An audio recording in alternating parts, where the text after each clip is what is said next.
مولاي صل وسلم دائما أبدا على حبيبك خير الخلق كلهم مولاي صل وسلم دائما أبدا على حبيبك خير الخلق كلهم محمد سيد الكونين. Assalamualaikum warahmatullahi wabarakatuh. Baik ahwati fillah dimanapun Anda berada, selamat siang semuanya. Semoga semuanya dalam keadaan sehat ya. Alhamdulillah kita bisa bertemu kembali di acara podcast kemuslimahan bersama Rohis SMA Al-Mutakin dan langsung dari kampus SMA Al-Mutakin nomor 140 Sekamana Cipedes, Kota Tasikmalaya.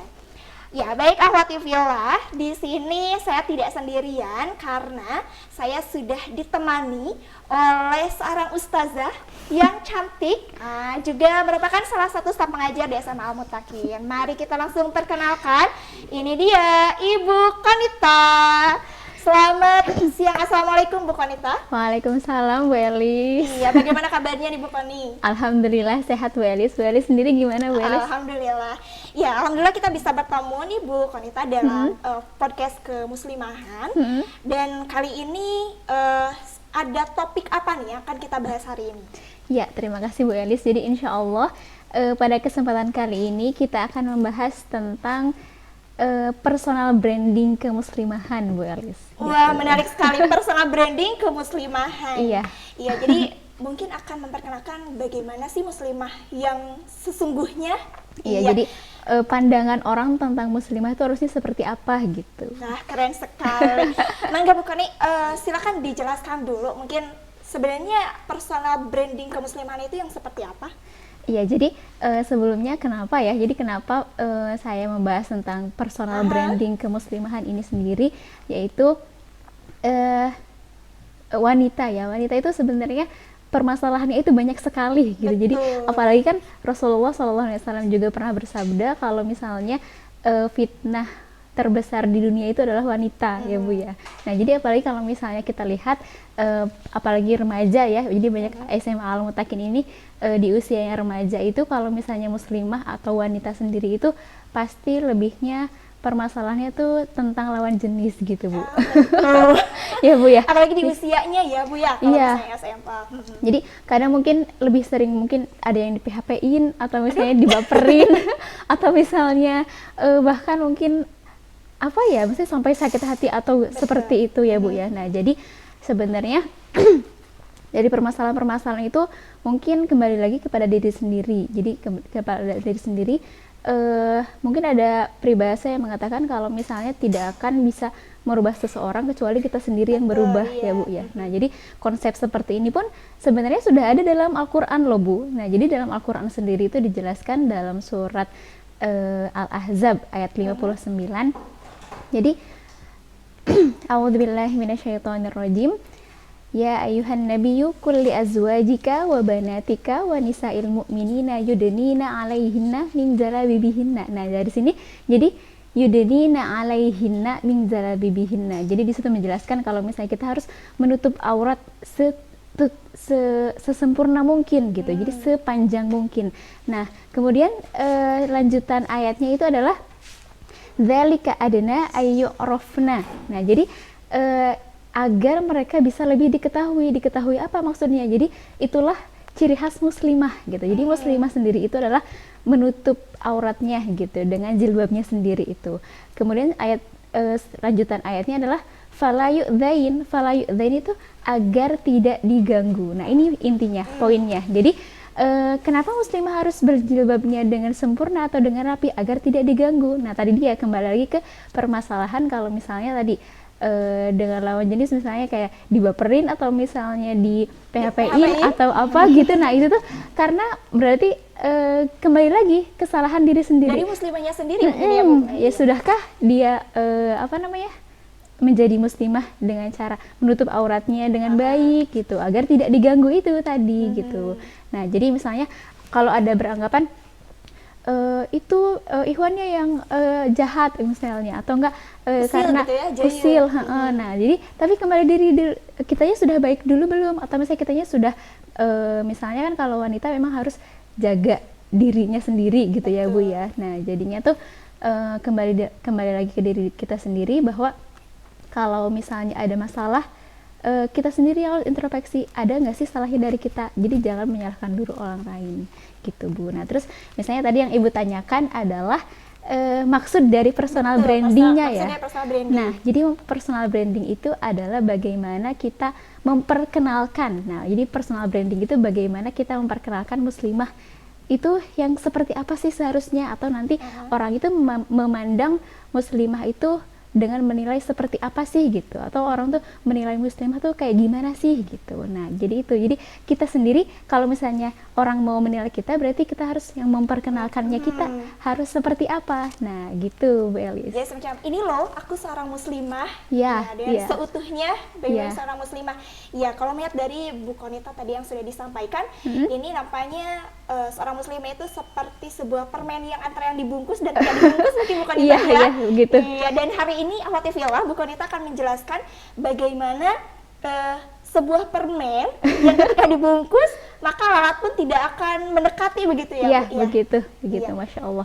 Nah, jadi mungkin yang saya akan jelaskan di sini personal branding muslimah itu adalah tadi dia bagaimana kita memperkenalkan. Nah, jadi kalau misalnya pernah mendengar dakwah tanpa kata. Nah, Iya. dakwah tanpa kata itu adalah misalnya kita sebagai muslimah terus menutup diri misalnya dengan jilbabnya besar, terus misalnya memakai gamis. Nah, terus orang melihat kita dari situ tanpa kita sadar, misalnya kan kita berjalan di keramaian, terus ada yang melihat kita memakai pakaian seperti itu, ada beberapa yang mungkin terbesit dalam hatinya, ih kok itu ya apa namanya rapih ya terlihatnya, ih kok Tertutup gitu ya. ih kok kelihatannya kok nyaman ya meskipun besar seperti itu gitu, ih kok. Nah jadi kan kita tidak tahu siapa yang Allah beri hidayah, tapi mungkin dari kita memakai seperti itu, itulah dakwahnya, dakwah tanpa katanya seorang muslimah gitu Bu. Menarik Seperti sekali. itu. Jadi Nah. dakwah tidak harus dengan Kata. kata-kata, Ya. iya, tapi dengan cara kita menampakkan diri sebagai seorang muslimah, Ya. juga sebagai cerminan dakwah. Ya betul sekali Bu Elis. Nah terus kemudian personal branding muslimah sendiri itu saya bagi menjadi 3 Bu Elis. Iya, Nah, apa jadi aja nih Bu? yang pertama itu dari segi akhlaknya, yang kedua itu dari segi skillnya, dan yang terakhir itu dari nilainya gitu. Nah jadi saya akan jelaskan kalau misalnya dari segi akhlak, mungkin kalau akhlak secara global itu misalnya semua orang itu pasti harus punya rasa sopan, misalnya dia ramah, baik, itu kan mungkin global. Tapi kalau misalnya untuk muslimah sendiri yang harus dimiliki oleh seorang muslimah itu adalah rasa malu. Oh, rasa Nah, malu. Malu iya. seperti apa nih Bu yang dimiliki oleh seorang muslimah? Malu? Malu atau malu-maluin? Nah, ya jadi dalam surat Al-Qasas ya, insya Allah dalam surat Al-Qasas ayat 59 mungkin kalau saya tidak salah, jadi dijelaskan jadi dalam surat Al-Qasas itu dijelaskan a'udzubillahi minasyaitonirrajim, faja'athu ihdahuma tamshi 'ala istihya. Nah, jadi tamshi 'ala istihya itu artinya adalah berjalan tapi malu-malu gitu. Jadi berjalan itu sambil malu-malu. Jadi di surat itu dijelaskan bahwa menceritakan tentang Nabi Musa yang menolong 2 orang perempuan ketika ingin mengambil air di sumur gitu. Nah, jadi 1 orang wanita itu ingin mendekati Nabi Musa tapi ingin berterima kasih atas pertolongan itu tapi malu gitu. Jadi jadi maksudnya itu tuh kenapa sih Allah kok menitik beratkan kata malunya? Jadi ada kata istihyanya di situ, itu menjelaskan berarti memang wanita tuh harus memiliki rasa malu gitu. Nah, jadi malunya di sini ini kan juga berarti berkaitan ya Bu ya dengan lawan jenis lagi. Nah, gitu. Jadi kalau misalnya dengan lawan jenis memiliki rasa malu itu wajib sekali gitu. Jadi wajib sekali. Nah, terus rasa malu di sini misalnya akhlak, atau misalnya kayak tadi permasalahan-permasalahan yang saya tadi jabarkan, misalnya kayak dibaperin itu kan kadang kitanya yang kegeeran atau memang kadang itu ya. Nah, jadi memang Masya Allahnya, jadi Allah kan hanya wanita saja yang memiliki rahim ya Bu ya. Betul. Jadi hanya wanita saja. Kalau misalnya kita bandingkan rahim, kata rahim itu sebenarnya dari kata Asmaul Husnanya Allah juga. Jadi Ar-Rahim. Ar-Rahim. Nah, Ar-Rahim. Ar-Rahim yang artinya penyayang. Nah, jadi rahim, Ar-Rahim penyayang. Nah, jadi kenapa wanita lebih penyayang atau lebih berperasaan itu karena memang Allah sendiri yang menciptakan wanita seperti itu. Nah, itulah yang harus kita syukuri gitu. Nah, jadinya sebenarnya kayak tadi permasalahan-permasalahan itu dari kita sendiri. Misalnya itu kalau misalnya tadi kegeeran atau misalnya ngerasa dibaperin, tanya dulu dari diri kita sendiri. Oh, mungkin akunya yang kegeeran gitu, atau misalnya atau kalau misalnya dari sisi positifnya, kok aku baperan, oh mungkin ini adalah rasa sayangnya Allah, atau enggak perasaan sayang yang Allah kasih lebih kepada wanita, makanya aku ngerasa aku disayangi dia, atau misalnya aku lebih diperhatikan oleh dia gitu. Nah, itu jadi kita sendiri yang harus introspeksi dulu gitu. Ya, termasuk rasa malu mungkin sekarang merebak kalau di kalangan anak muda, tidak hanya anak muda sebenarnya, TikTok ya bukan ya. Ini banyak betul sekali. Kalau misalnya kita melihat itu di sosial media, itu yang berkerudung, itu yang muslimah, tapi misalnya joget-joget gitu, mungkin itu juga termasuk ke dalam rasa malu, harus memiliki rasa malu seorang muslimah mungkin ya. Iya, nah itu dia. Nah, makanya kenapa tadi di Al-Quran itu disebut kata istihya, misalnya itu benar-benar satu ayat yang dimana menjelaskan kalau misalnya wanita itu harus benar-benar memiliki rasa malu. Jadi dan itu fokusnya ke wanita saja. Jadi hanya jadi nah itu tuh karena memang misalnya seperti itu, seperti tadi Ibu Elis bilang, kalau misalnya TikTok terus joget dan orang melihat, jadi banyak orang yang melihat. Jadi konsumsi publik. Nah, padahal kan misalnya untuk foto saja, kalau misalnya dia cantik, itu kan menjadi konsumsi publik, dan kita tidak tahu dari foto itu tuh apa yang orang pikirkan. Betul. Gitu kan ya. Apalagi ini berjoget. Nah, jadi mungkin kurangnya rasa malu dari remaja sekarang, apalagi misalnya muslimah gitu ya. Apalagi kalau misalnya dia berjilbab lalu berjoget, itu naudzubillah sekali, Ibu Elis. Miris sekali. Iya.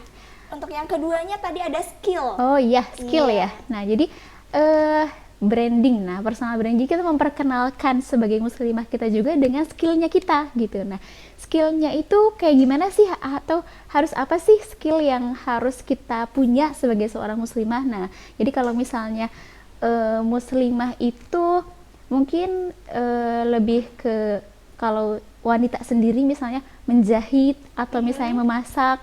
Nah, mungkin itu hal-hal yang biasa ya, yang misalnya itu memang harus bisa, harus bisa. Nah, mungkin tapi kalau misalnya ada yang ingin misalnya ke hukum, misalnya tentang perhukuman atau misalnya tentang kepolitikan, kalau misalnya seorang muslimah itu boleh gak sih gitu? Itu boleh saja. Bahkan seharusnya kita punya role model. Jadi role model muslimah seperti apa sih yang berada yang di jalur hukum atau misalnya di jalur politik, itu sebenarnya ada, Bu. Jadi misalnya seperti Asiyah. Nah, Asiyah itu kan istrinya Fir'aun ya. Betul. Istrinya Fir'aun. Nah, kemudian dia itu bahkan yang meminta Nabi Musa untuk menjadi anaknya. Nah, jadi dari cerita-cerita itu kalau misalnya kita ambil ada sisi politiknya gitu loh. Jadi ada sisi politiknya bagaimana istri seorang Fir'aun itu mempercayai Islam itu seperti apa gitu. Nah, jadi kita sendiri yang harus mencari role model. Misalnya kalau kita mau jadi hukum, siapa sih role model dalam sejarah Islam yang menjadi pengacara misalnya. Itu tuh sebenarnya ada juga gitu, Bu. Seperti itu. Jadi Islam punya sudah menyediakan semuanya, termasuk role model untuk muslimah saat dia memilih begitu ya. Iya, jadi memilih skill gitu. Jadi tidak, untuk seorang muslimah tidak hanya cantik, tidak hanya syar'i, tapi dia juga cerdas. Iya, seperti itu. Ya. Baik, Akhwati Fillah, ini materinya luar biasa, dan tadi sudah 2 yang sudah kita bahas, tinggal 1 lagi di bagian personal branding. Ini yang ketiga tadi adalah nilai. Nilai apa nih ya yang harus ada dalam sosok diri seorang muslim? Nah, jadi sebenarnya skill itu berbanding lurus dengan nilai atau value. Nah, jadi misalnya nilai itu yang dimaksudkan itu adalah ketika kita punya skill itu nanti hasil apa sih yang akan kita dapatkan gitu. Nah, jadi misalnya kalau misalnya kita pertanyakan kenapa saya harus skill ini, atau misalnya skill ini tuh nanti berlandasan apa gitu. Jadi yang jelas kalau misalnya kita punya skill apapun itu harus bernilai ibadah nggak sih itu gitu, termasuk ibadah nggak sih gitu. Jadi kita pertanyakan itu dulu gitu. Jadi atau misalnya yang kedua adalah bermanfaat gak sih untuk orang lain gitu. Betul. Nah, jadi skill apapun itu, jadi nilainya harus ada itunya, harus ada tadi yang dua itu, ibadah gak sih gitu, atau misalnya bermanfaat gak sih gitu. Jadi misalnya kayak dia merasa kayak skillnya itu musik. Nah, misalnya dia punya skillnya musik atau suaranya bagus. Suaranya bagus. Nah, tapi kalau misalnya value-nya atau nilainya ada nggak sih gitu, misalnya itu termasuk ibadah nggak sih, atau misalnya manfaatnya ada manfaatnya nggak sih. Nah, seperti itu. Tapi kan kalau misalnya dia skillnya, misalnya dia memilih skillnya itu memasak gitu. Betul. Itu kan insya Allah misalnya kalau nanti dia jadi ibu, dia bisa memasakkan untuk anak-anak dan keluarganya, atau nggak misalnya dia membuat demo gitu. Jadi cara memasak apa, nah itu kan bisa bermanfaat untuk orang lain. Betul. Gitu, seperti itu. Terus kemudian misalnya di sini ada yang masih bingung misalnya skill apa sih yang aku punya gitu. Oh iya, ya. Aku punya skill apa nih sebagai seorang muslimah? Nah gitu. Nah jadi misalnya kalau masih bingung, kadang kan kita tidak tahu nih aku tuh bisa apa sih gitu. Nah aku tuh bisa apa sih. Nah jadi caranya coba tanyakan pada diri sendiri. Jadi tanyakan pada diri sendiri gimana sih, atau apa sih hobi yang saya punya, atau enggak apa sih yang saya suka. Nah jadi dari kata suka coba cari jawabannya dulu apa gitu loh, Bu Elis. Dari minat dulu, ini minatnya ke bidang apa gitu. Nah kemudian atau misalnya kalau enggak, misalnya kayak apalagi kan mungkin sekarang karena di rumah aja, jadi misalnya banyak yang katanya kaum rebahan gitu. Kalau anak bahasa sekarang gabut. Gabut. Nah jadi kalau misalnya seperti itu tuh kadang jadinya rasa suka atau misalnya hobinya itu menurun. Misalnya yang asalnya suka traveling, nah karena di rumah aja jadinya gak suka gitu. Nah jadi sudah menurun rasa travelingnya. Nah kemudian caranya tuh gimana untuk nyari skillnya lagi. Misalnya yang asalnya sudah punya hobi, tapi karena sudah lama di rumah saja, akhirnya hobi itu mungkin sedikit demi sedikit menghilang. Terus gimana lagi dong caranya? Caranya itu adalah membaca gitu. Nah, makanya kenapa wahyu pertama itu surat Al-Alaq ayat 1, Iqra. Jadi bacalah gitu loh, Bu. Berawal dari literasi. Bacalah. Jadi misalnya kalau apapun itu, misalnya kalau sekarang kan mungkin untuk baca buku mungkin agak sulit ya, kalau misalnya untuk zaman sekarang, misalnya untuk benar-benar baca buku. Nah, jadi kalau misalnya baca kan karena sekarang lebih seringnya tuh scroll Instagram atau misalnya scroll Facebook gitu ya, Bu ya. Nah, coba scroll Instagram atau Facebooknya juga cari tentang quote. Nah, jadi kan kalau quote insya Allah itu bermanfaat ya, Bu ya. Iya, nah, meningkatkan semangat juga ya. Ini banyak sekali manfaatnya. Jadi kayak motivasi seperti itu. Nah, jadi kadang kalau misalnya kita membaca, misalnya kita menemukan bacaan tidak ada yang bisa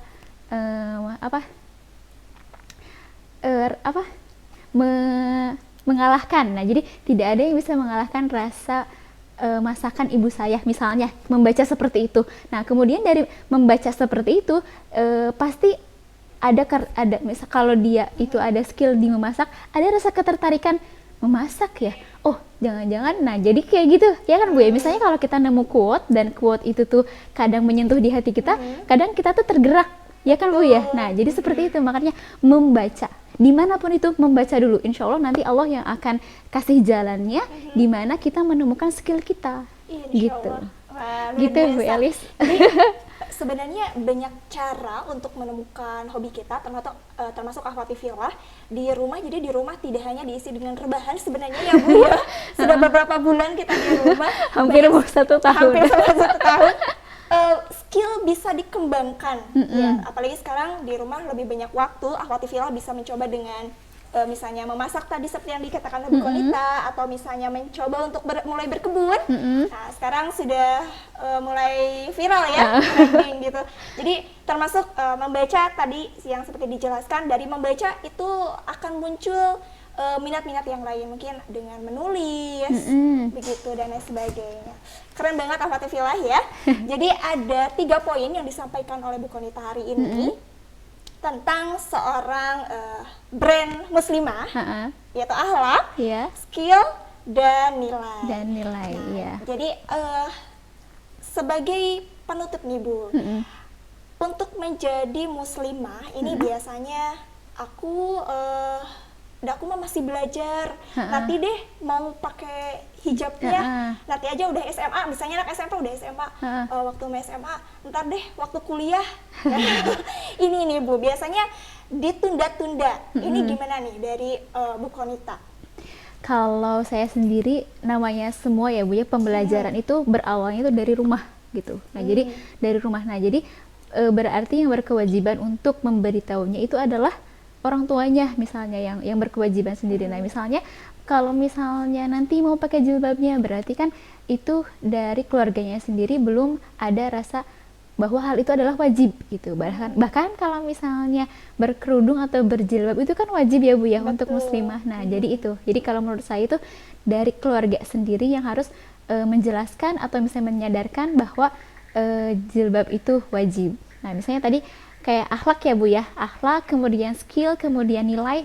Jadi itu semuanya bersangkutan. Misalnya kayak akhlak tadi yang harus kita miliki atau yang seorang muslimah miliki itu adalah rasa malu. Nah jadi misalnya saya sudah tahu, aduh rambut itu kan aurat gitu, berarti saya malu kalau misalnya orang yang bukan mahram saya melihat rambut saya. Nah itu, jadi rasa malu itu dia maksudnya, rasa malu itu akhirnya dia pakai kerudung gitu. Nah kemudian dari skillnya dia itu harus seperti apa, misalnya tadi dia dakwah tanpa kata, jadi dia memakai atau misalnya dia sendiri memperkenalkan atau misalnya dia punya skillnya itu seperti apa ya? Biasanya menulis ya Bu, menulis biasanya nulis cerpen.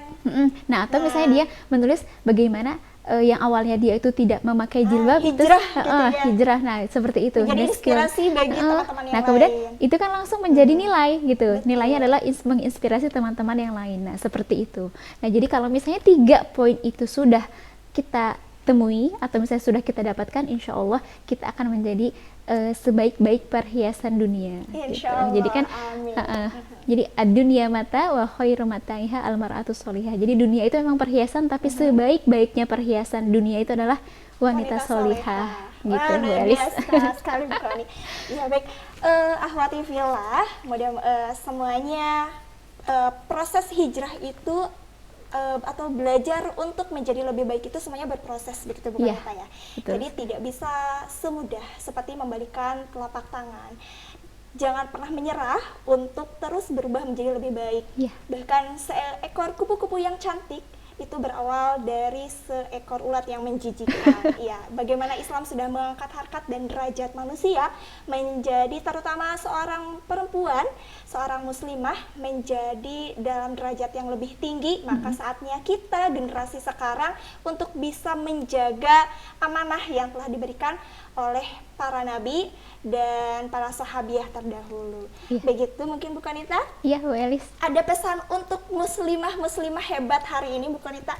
Ya tadi seperti Bu Elis, jangan pernah menyerah gitu. Jadi jangan pernah menyerah. Jadi berproses itu wajib sebenarnya. Jadi kan misalnya tadi nanti aja. Kalau misalnya tidak dari sekarang, kapan lagi gitu. Kita tidak tahu ya umurnya kita. Jadi coba sekarang gitu. Jadi cobalah sekarang gitu ya. Itu ya yang harus diterapkan, jadi agar kita bisa langsung bergerak saat itu juga. Oke, gitu, jadi mari berhijrah dan mari berubah, bukan esok tapi sekarang. Baik akhwati fillah, terima kasih Bu Konita juga, terima kasih banyak Bu Konita. Insya Allah apa yang sudah disampaikan benar-benar menjadi ilmu yang luar biasa, termasuk untuk kita mungkin ya, untuk terus berusaha untuk menjadi yang terbaik, untuk lebih baik, Iya. menjadi sosok muslimah yang sesungguhnya. Ya, terima kasih juga Bu Elis. Iya, terima kasih. Baik, akhwati fillah, itu saja yang bisa kami sampaikan di podcast Kemuslimahan kali ini. Insya Allah mudah-mudahan kita bisa bertemu kembali di podcast Kemuslimahan selanjutnya. Terima kasih atas segala perhatian, mohon maaf atas segala kekurangan. Subhanakallahumma wa bihamdika asyhadu an la ilaha illa anta astaghfiruka wa atubu ilaik. Wassalamualaikum warahmatullahi wabarakatuh. مولاي صل وسلم دائما أبدا على حبيبك خير الخلق